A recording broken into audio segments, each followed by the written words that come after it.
They are the most marvellous, helpful, encouraging tenants you could possibly have. And we wouldn't be able to put on today without them.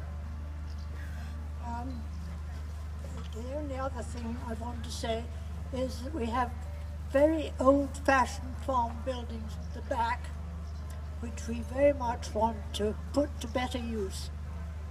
And this is partly what today is all about. We've got accommodation in old stables for offices, and food, which seems to be very important nowadays, and that is already up and running somewhere today.